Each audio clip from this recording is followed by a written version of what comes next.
Provengo de una familia española republicana. Salimos al exilio cuando ya se pierde la guerra. Mi madre un poco antes ya estaba embarazada de mí y por eso nazco en Francia. Mi padre, que era periodista, se queda un poco tiempo más y después ya sale también a Francia y ya se une con nosotros.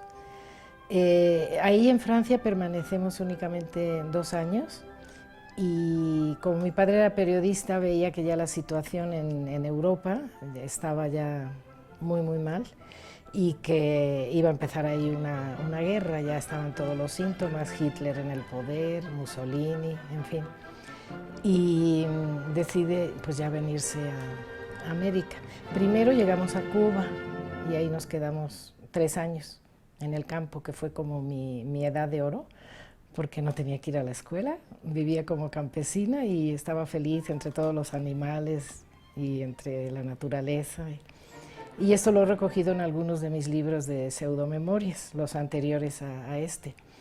Después llegamos a México y claro, empieza esa situación de ser diferente, de ser otra, de encajar y no encajar en los lugares, de que te vean distinto, hablas distinto, pronuncias la C, etc.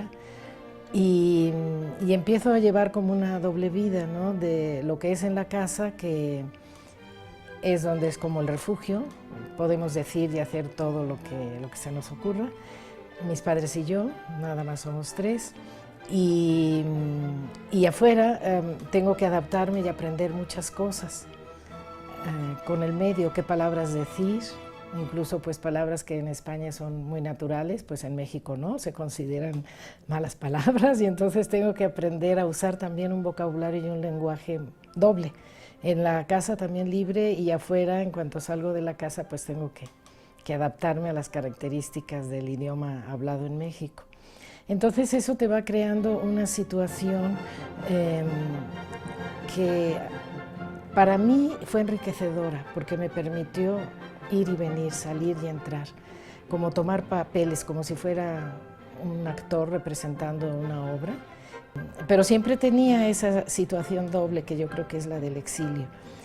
Y lo iba incorporando a lo que yo iba escribiendo. Yo empecé a escribir muy chica, a los 8 años, y curiosamente mi madre guardó esos primeros cuentos míos, los tengo, con mi letra de la época, y ya empecé a entrar al mundo era muy tremendamente lectora, como era yo sola en la casa con mis padres. Ellos también leían muchísimo, yo leía muchísimo, y me la pasaba pues más que jugando con otros niños, leyendo, y eso me dio las ganas de yo también escribir mis historias, mis propios cuentos, mis propios relatos.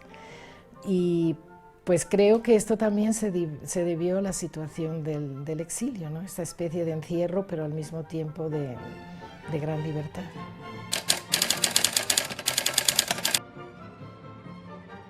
La clave, diríamos, del exilio, precisamente es la memoria, porque lo que estaban haciendo mis padres conmigo de niña era contarme todo.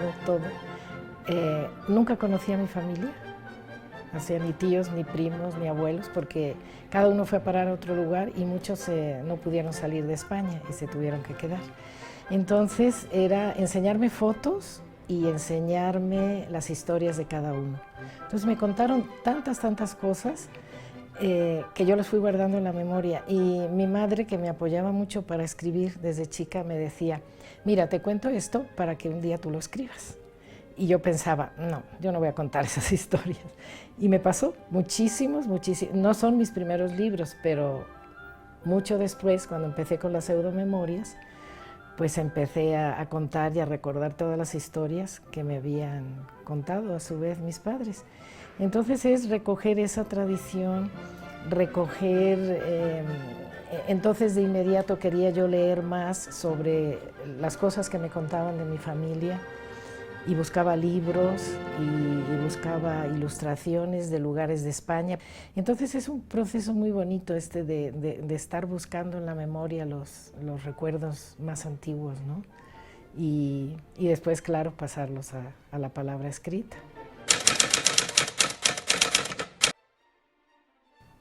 Muy pronto me di cuenta de que la memoria no es nada fiel y que de la memoria olvida. Porque comparando recuerdos con mis padres, si ellos me decían, ¿te acuerdas que en Cuba pasó esto y esto? A lo mejor yo les decía, no, no me acuerdo, o yo lo había interpretado de otro modo. Y al revés, yo les decía a ellos, es que yo me acuerdo, todavía a los 2 años, tengo recuerdos de Francia. Me decían, es imposible. Y entonces se los contaba y le decía lo que yo recordaba de París. Y me decía mi madre, claro que sí, ya sé cuándo fue ese momento. Es decir, de pronto resulta que yo, la hija, estaba recordando cosas que ellos ya habían olvidado, pero que a mí me quedaron muy, muy grabadas. Y entonces, pues empecé a darme cuenta de todo eso, más de algo más grave. Y es que como uno tiende siempre a redondear las historias, no le gusta a uno quedarse sin saber cuál es el fin, qué pasó al final. Hay cosas que, por ejemplo, ahora de pronto me pregunto, ¿y por qué no les pregunté a mis padres tal y tal episodio? No sé cómo ocurrió. Por ejemplo, no sé cómo salí de España, en qué medio, si a pie, si en coche, de qué modo, o en avión o cómo, porque como mi madre salió antes de que acabara la guerra, no salió con el gran flujo que iban a pie por las carreteras, sino que ella salió antes. Y nunca se me ocurrió preguntárselo. Entonces, esos huecos los empiezas a llenar, porque necesitas terminar la historia, no te puedes quedar con un suceso que no sabes cómo terminó, porque es la vida y la muerte, ¿no? Entonces, pues empiezas a inventar, y empiezo a inventar cómo salimos de España, y ya redondeo la historia. Entonces dije, pues no son memorias, sí hay una parte de memoria, efectivamente, pero la estoy también inventando, porque eso yo no sé si pasó o no. Y entonces dije, pues son falsas memorias. Aparte, a lo mejor algo que sucedió de un modo, después tú hubieras querido que sucediera de otro, y también lo cambias al escribir, y no fue así como sucedió. O conoces una historia de alguien y te gusta, y entonces te la adjudicas. Pues eso que le sucedió a esa persona, ¿por qué no voy a decir que me sucedió a mí? Es el pasado, ya nadie lo puede comprobar. Entonces hay tanta invención en la memoria que por eso se me ocurrió llamarle pseudomemorias. Básicamente he tenido una idea central que es el exilio, y para entenderlo, porque hay que entenderlo, qué es lo que pasa, por qué sucede y la relación con los demás, pues me di cuenta que se podía enfocar desde distintos géneros, y esto te permite verlo y profundizar más en qué es el exilio. Si es un poema, tiene que ser algo breve, puedes dejar cabos sueltos, dejar a la imaginación del lector, y es otra manera de verlo. Pero puede ser un cuento, entonces tiene que ser también conciso, pero ya puedes dar más detalles. Y puede ser una novela y entonces puedes extender todo lo que quieras. Y dentro de la novela, pues yo nunca hago novelas clásicas ni a la moda, entonces meto todas estas posibilidades. Hay partes de poesía, hay partes de ensayo, hay partes narrativas. Y todo esto, y con los diferentes personajes que voy creando en las novelas, por ejemplo, el enfoque del exilio puede ser diferente. Y entonces estoy tratando de entenderlo todavía hasta la fecha.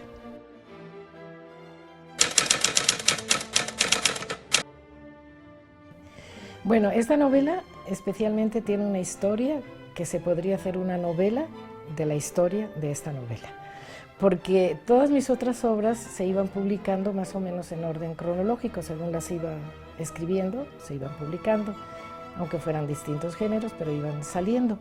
Esta, aquí tengo que decir algo muy, muy personal. Me ocurrió que se me declaró una enfermedad, que es la esclerosis sistémica progresiva, en la cual el término de vida está limitado. Te dicen vas a vivir 4 o 5 años. Entonces, en el momento en que me dicen eso, yo lo que quiero es terminar los libros que tengo empezados, como redondear mi vida, terminarlo, y al mismo tiempo dar una constancia del proceso de esta enfermedad y de cómo te cambia la concepción de todo tu mundo alrededor, empezando por el tiempo. Porque el tiempo, cuando no estás condenado a muerte, es igual que un prisionero que estuviera condenado a muerte. Cuando no estás condenado a muerte, pues piensas que tienes todo por delante y no haces planes porque pues, tengo toda la vida y estoy sana y no hay otra cosa que hacer. Pero cuando te dicen eso, entonces empiezas a hacer como una especie de historia y hasta dónde has llegado y qué has hecho. Y dije, lo que yo quería era que me diera tiempo de terminar esta novela. Y iba escribiendo todo según sucedía, los síntomas, etc.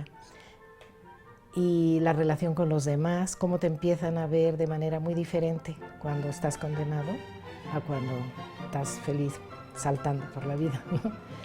Y todo esto es lo que yo quería recoger, porque al mismo tiempo me di cuenta, yo le tenía mucho miedo a la muerte, porque desde el hecho de la guerra en España, de un hermano mío que murió trágicamente en Francia, y yo tenía siempre desde pequeña la idea de la muerte también muy fija.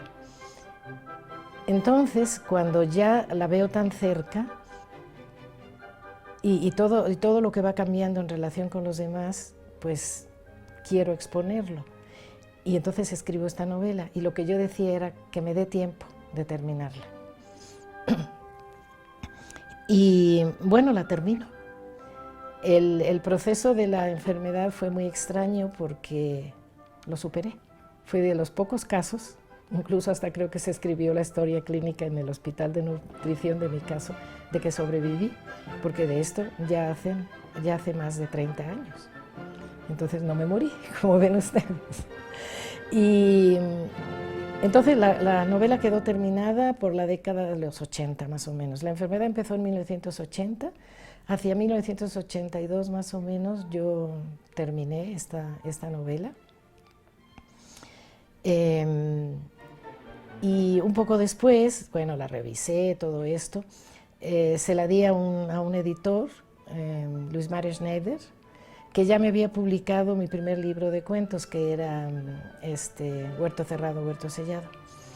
Y entonces le ofrecí esta novela y me dijo que sí, que me la iba a publicar. Resulta que la editorial casi al mismo tiempo empieza a ir muy mal y él se muere. No yo, él. Entonces son cosas extrañísimas. Entonces queda detenida la novela, recupero mi manuscrito y la dejo. La empiezo a leer y no me gusta, no me satisface. Y la dejo y mientras sigo escribiendo otras cosas y publicando otras cosas. Pero de vez en cuando regreso a ella y la vuelvo a revisar y cambio algunas cosas y sigue sin gustarme y así pasa el tiempo. De pronto la empiezo a dar a otras editoriales, no les interesa, hasta que finalmente encuentro que Chema Espinaza, con sus ediciones sin nombre, pues sí me la recoge. Y es para mí muy extraño de pronto también volver a verla.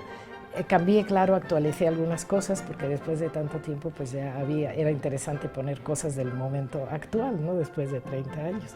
Entonces por eso digo que, y muchos otros episodios que ocurrieron en medio, pero por eso digo que de esta novela se podría hacer otra novela.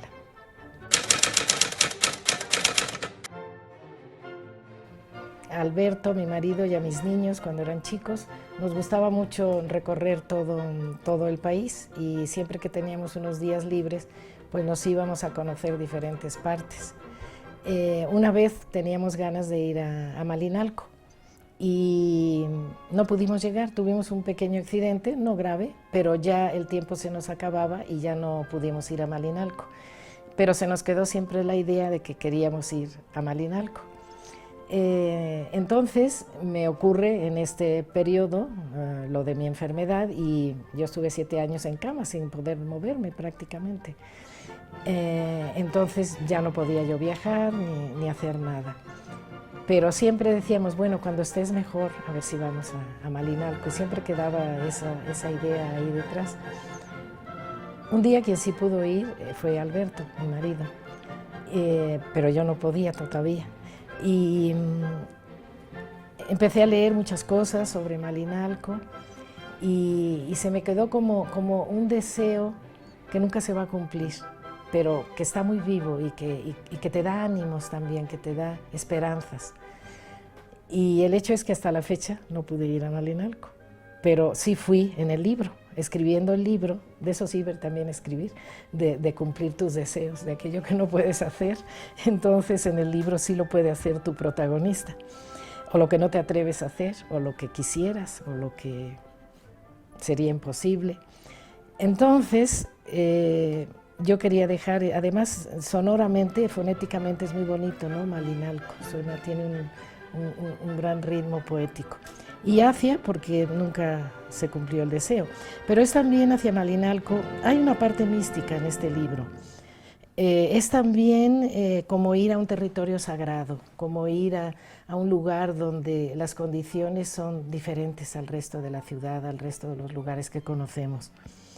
Y la idea de hacia es también una idea de dirección, pero no cumplida. Entonces eso también me atraía mucho.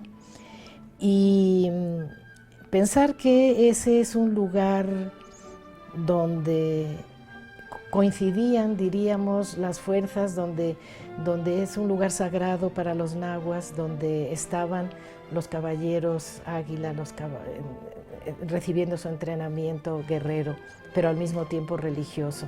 Entonces era una lucha, por un lado, la guerra, claro, me recordaba la guerra civil española, y por otro lado la parte mística, ¿no? de unir ambas tendencias. Y por eso también hice una especie de sincretismo, porque el libro está dividido en las 3 vías místicas, que son la purgativa, la iluminativa y la unitiva. Pero es una mística también muy sui generis, es una mística que no se refiere al sentimiento religioso, porque yo no soy creyente, pero la poesía de los místicos, San Juan de la Cruz, Santa Teresa, o de los místicos judíos, Ibn Gabirol, Yehuda Halevi, o de los cabalistas, me atrae muchísimo. Y esa es otra parte de mis inclinaciones como escritora, pero curiosa e interesantemente no desde el punto de vista religioso. Es algo muy difícil que yo misma no sé cómo explicarlo, porque soy atea, pero la poesía mística y la existencia de los místicos la comprendo. Yo puedo comprender qué es la revelación para Santa Teresa, pero lo veo totalmente desde fuera. Entonces no sé cómo esa mezcla de razón y de pasión y de imaginación y de revelación me puede ocurrir. Y eso es lo que también traté de explicar en este libro, esa situación tan especial que yo no he visto en otros autores o en otros escritores, porque son una cosa o son la otra, pero ¿cómo pueden existir las dos al mismo tiempo?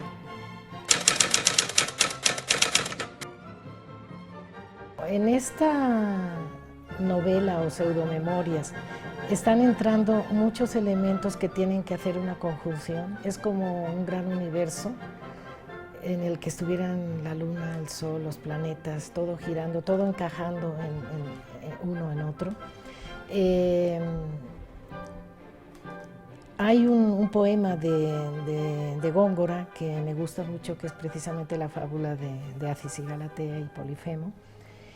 Y como es la historia porque este libro también está basado en una concepción muy especial del amor, ¿no? El amor con la muerte.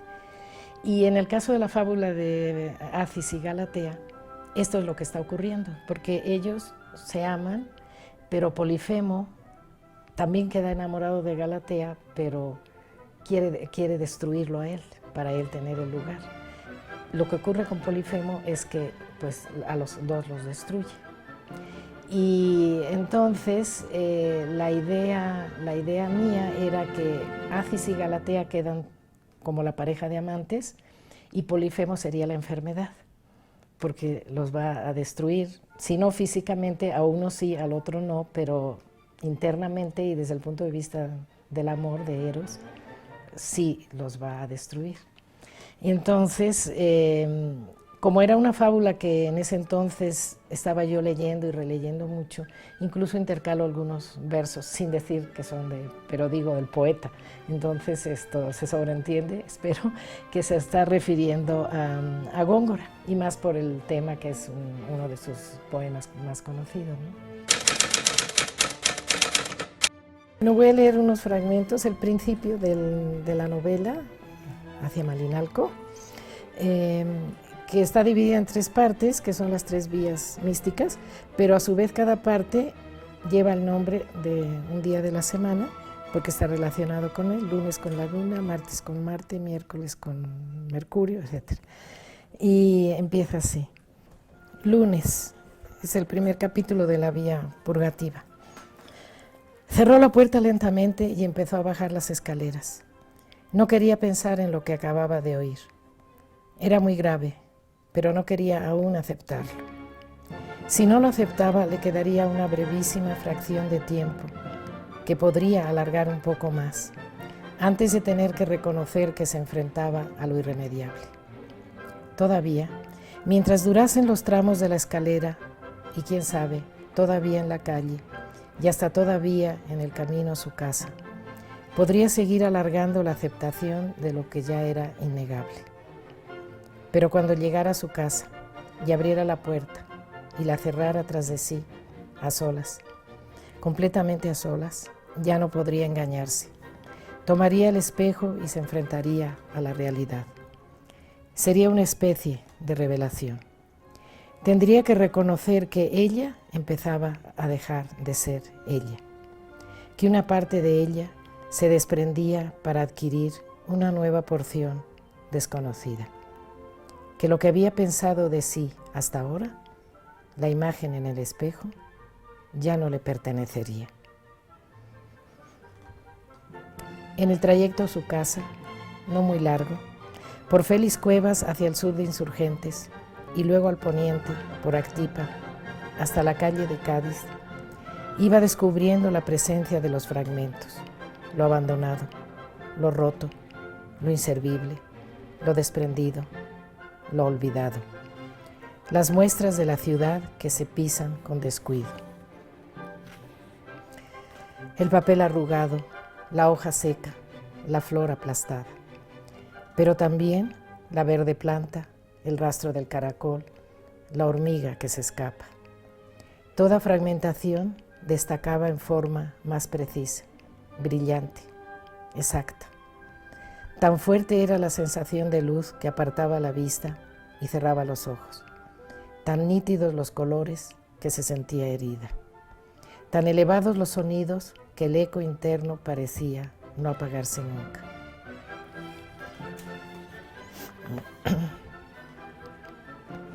Galatea sabe que va a morir. Las palabras se lo confirmaron. La enfermedad es invencible, sin piedad, término exacto. No hay nada que hacer, salvo mucho, todo. Ante la brevedad poseerá la eternidad. Conociendo cuán poco es el tiempo, se le extenderá infinitamente. Ahora Galatea puede dormir, puede amar, puede acabar su obra. Está cansada, no puede dar un paso más. Todo su cuerpo es una infinidad de puntos de dolor y de fatiga extrema. Lo único que quisiera es dormir, dormir, dormir.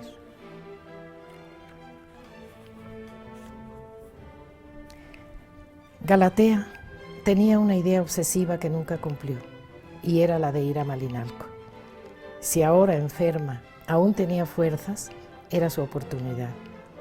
Era su oportunidad para acumular visiones de último momento.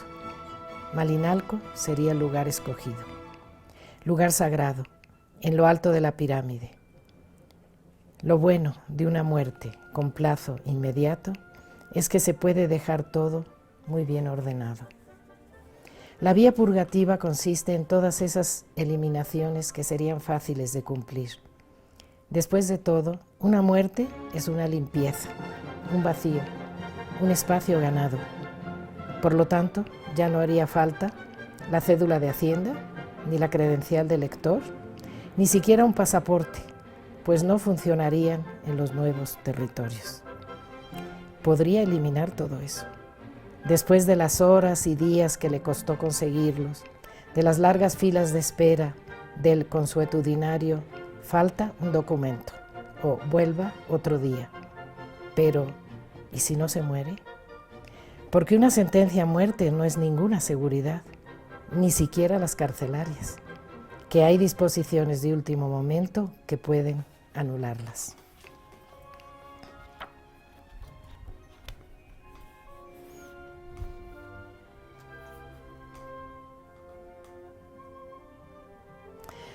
Hoy Galatea no pintará, se entregará al amor de Acis. Su cópula será perfecta, como el grabado alquímico del rey y la reina hermafroditas que yacen en la tumba. Sus pieles formarán un círculo envolvente sin principio ni fin. Sensaciones, marejadas, abismo gozoso, orgasmo, mar, espejo, como la leyenda de Acis y Galatea. Los cuerpos entrelazados evocan paisajes. Entre los brazos, la nostalgia del amor es la nostalgia de lugares imaginarios. Otras cópulas en otros paisajes. Los cristales de nieve se acumulaban en otras ciudades. La imagen recurrente de Filadelfia y los momentos de éxtasis amoroso. Las caricias en el cuello, los mordiscos, la suavidad de las yemas de los dedos. Las manos que recorren los cuerpos sin poder detenerse, los sexos expuestos, frágiles, poderosos, los ojos abiertos, los ojos cerrados, el instinto sin explicación. Rodar cuesta abajo hacia profundidades nunca conocidas, a veces el miedo de hasta dónde se puede llegar, o bien el miedo que ya no existe. Ir más allá del miedo, las nuevas sensaciones, las pieles en sensibilidad exacerbada, el orgasmo en el centro. Acis y Galatea elevan la cima de la unión perfecta. En el círculo, dos figuras son una, en el centro, siempre en el centro.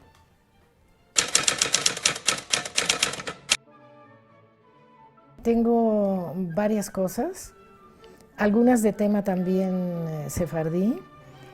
Y lo que pasa es que me gusta llevar, me ocurren varias ideas al mismo tiempo y puedo estar escribiendo varios libros al mismo tiempo, un poquito uno, otro y así hasta que los voy terminando. Tengo un libro de poesía básicamente terminado, me faltaría ordenarlo, revisarlo, agregar algún que otro poema que se llama Cosas Veredes y que son sobre situaciones extrañas en la ciudad, sobre todo en México, ¿no? Cosas que ocurren en la calle, sobre todo en la calle. Este es un libro como muy externo. Tengo también una antología que estoy preparando de cábala, alquimia y gnosticismo, porque de nuevo todas esas tendencias así espirituales, heréticas, que fueron muy perseguidas a los gnósticos, los acabaron, una cruzada que mató a todos, ¿no? Eso es en los albigenses, los cátaros, todo ese grupo en la Edad Media en Francia. Los alquimistas también fueron perseguidos porque se pensaba que hacían cosas raras, extrañas, que tampoco es la verdad. Y los cabalistas, que tampoco es la verdad que hicieran cosas extrañas, sino que estaban en el mundo espiritual. Entonces tengo esa antología que también me falta ordenarla, ponerla bien. Y otro libro muy extraño que estoy escribiendo que no tiene género, que pueden ser relatos pequeños, relatos grandes, inclinarse hacia un ensayo o inclinarse hacia una historia contada.